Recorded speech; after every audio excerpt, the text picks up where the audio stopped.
দেবদাস, শরৎচন্দ্র চট্টোপাধ্যায়। পর্ব ৯। পার্বতী ঘোড়াটা শুধু নামাইয়া রাখিল, কথা কহিল না। আমি এসেছি পারু। পার্বতী কিছুক্ষণ কথা না কহিয়া শেষে অতি মৃদুস্বরে জিজ্ঞাসা করিল, কেন? তুমি আসতে লিখেছিলে, মনে নেই? না। সে কি পারু, সে রাত্রের কথা মনে পড়ে না? তা পড়ে, কিন্তু সে কথায় আর কাজ কি?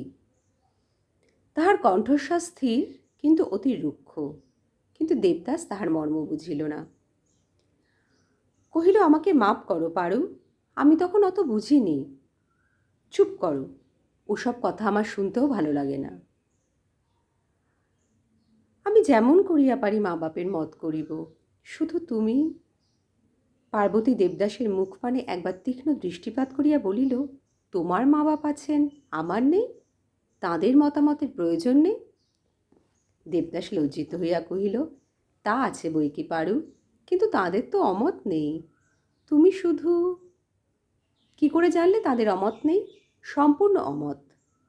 দেবদাস হাসিবার ব্যর্থ প্রয়াস করিয়া কহিল, না গো, তাদের একটুকুও অমত নেই, সে আমি বেশ জানি। শুধু তুমি। পার্বতী কথার মাঝখানেই তীব্র কণ্ঠে বলিয়া উঠিল, শুধু আমি? তোমার সঙ্গে? ছি! চক্ষের পলকে দেবদাসের দুই চক্ষু আগুনের মতো জ্বলিয়া উঠিল। কঠিন কণ্ঠে কহিল, পার্বতী, আমাকে কি ভুলে গেলে? প্রথমটা পার্বতী থতমত খাইল, কিন্তু পরক্ষণেই আত্মসংবরণ করিয়া লইয়া শান্ত কঠিন স্বরে জবাব দিল, না, ভুলব কেন? ছেলেবেলা থেকে তোমাকে দেখে আসছি, জ্ঞান হওয়া পর্যন্ত ভয় করে আসছি। তুমি কি তাই আমাকে ভয় দেখাতে এসেছ? কিন্তু আমাকেই কি তুমি চেনো না?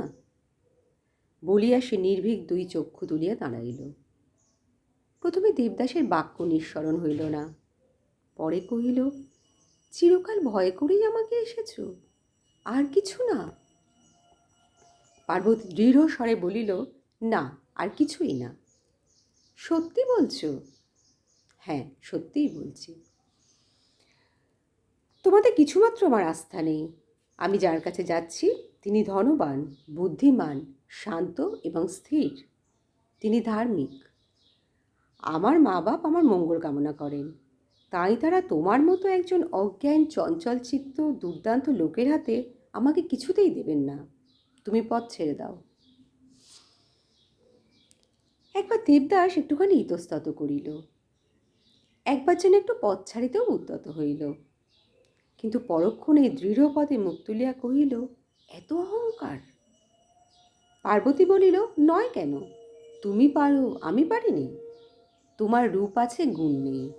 আমার রূপ আছে, গুণও আছে। তোমরা বড় লোক, কিন্তু আমার বাবাও ভিক্ষে করে বেড়ান না।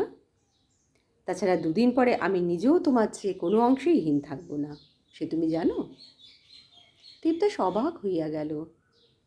পার্বতী পুনরায় কহিয়া উঠিল, তুমি ভাবছ যে আমার অনেক ক্ষতি করবে। অনেক না হোক, কিছু ক্ষতি করতে পারো বটে, সে আমি জানি।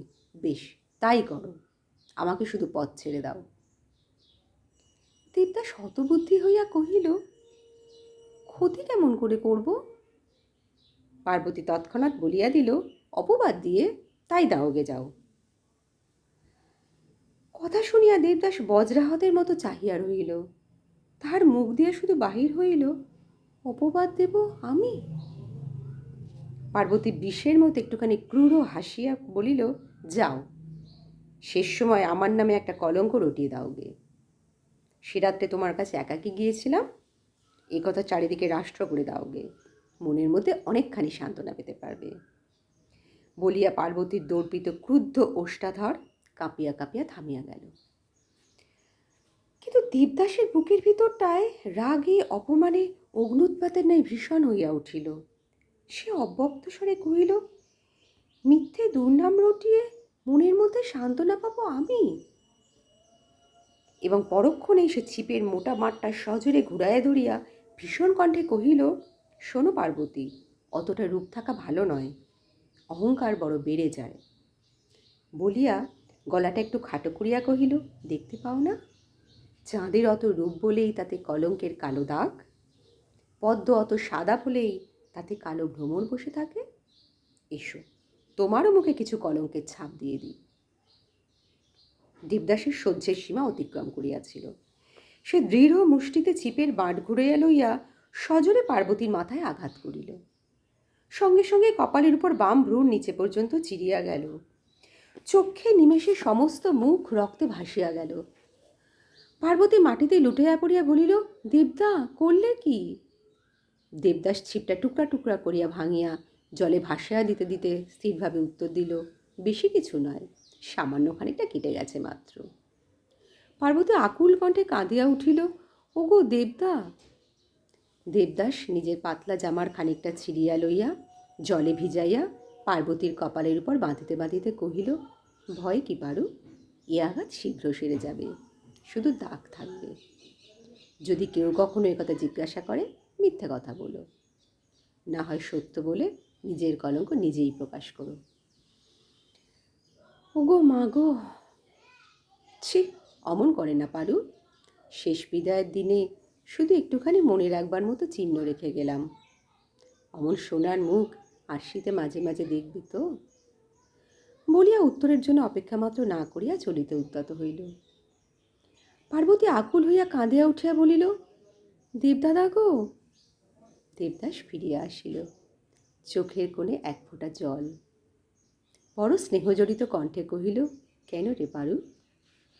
কাউকে যেন বলো না। দেবদাস নিমেষে ঝুঁকিয়া দাঁড়াইয়া পার্বতীর চুলের উপর উষ্ণাতা স্পর্শ করিয়া বলিল, ছি, তুই কি আমার পর পারু? তোর মনে নেই দুষ্টামি করলে ছেলেবেলায় কত তোর কান মলে দিয়েছি? দেবদাদা, মাপ করো আমাকে। তা তোকে বলতে হবে না ভাই। সত্যিই কি পারু আমাকে একেবারে ভুলে গেছিস? কবে তোর উপর রাগ করেছিলাম, কবে মাপ করিনি? দেবদাদা। পার্বতী, তুমি তো জানো আমি বেশি কথা বলতে পারি না।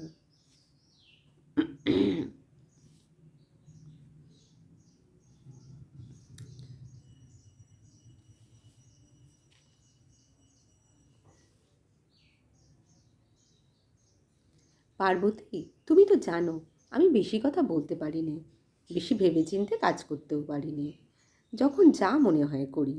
বলিয়া দেবদাস পার্বতী মাথায় হাত দিয়ে আশীর্বাদ করিয়া বলিল, তুমি ভালোই করেছ। আমার কাছে তুমি একটু সুখ পেতে না, কিন্তু তোমার এই দেবদাদার অক্ষয় স্বর্গবাস ঘটত। এই সময় বাঁধের অন্যদিকে কাহারা আসিতেছিল। পার্বতী ধীরে ধীরে জলে নামিয়া আসিল। দেবদাস চলিয়া গেল। পার্বতী যখন বাটি ফিরিয়া আসিল তখন বেলা পড়িয়া গিয়াছে। ঠাকুমা না দেখিয়াই কহিতেছিল, পারু, পুকুর খুঁড়ে কি জল এনেছিস দিদি? কিন্তু তার মুখের কথা মুখেই রইয়া গেল। পার্বতীর মুখ পানে চাহিবা মাত্রই চিৎকার করিয়া উঠিলেন, ও মা গো, এ সর্বনাশ কেমন করে হলো? ক্ষতস্থান দিয়া তখনও রক্তস্রাব হইতেছিল। বস্ত্রকাণ্ড প্রায় সমস্তটাই রক্তে রাঙা। কাঁদিয়া কহিলেন, ওগো মা গো, তোর যে বিয়ে পারু। পার্বতী স্থিরভাবে কলসি নামাইয়া রাখিল। মা আসিয়া কাঁদিয়া প্রশ্ন করিলেন, এ সর্বনাশ কি করে হলো পারু?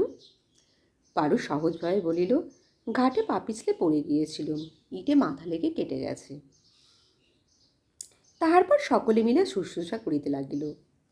দেবদাস সত্য কথাই কহিয়াছিল, আঘাত বেশি নয়, 4-5 দিনেই শুকাইয়া উঠিল।